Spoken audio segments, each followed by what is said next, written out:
रायगड जिल्ह्यातील महाड शहरातल्या प्रांत कार्यालयाच्या शेजारी असणाऱ्या विद्युत डीपीनं सायंकाळच्या सुमारास अचानक पेट घेतल्यामुळे आजूबाजूच्या परिसरामध्ये भीतीचं वातावरण निर्माण झालेलं होतं।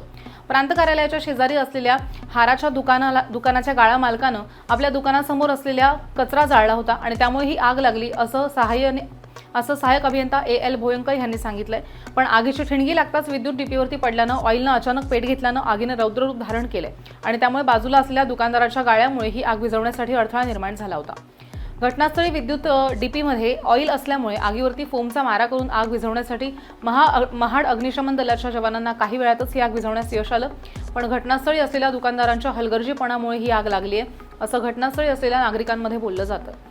या आगीमुळे आजूबाजूला असलेल्या दुकानाचं सुद्धा कुठल्याही प्रकारचं नुकसान झालेलं नव्हतं, पण डीपी मात्र पूर्ण जळून खाक झालाय असं एमएससीबीचे अधिकारी यांनी सांगितलंय।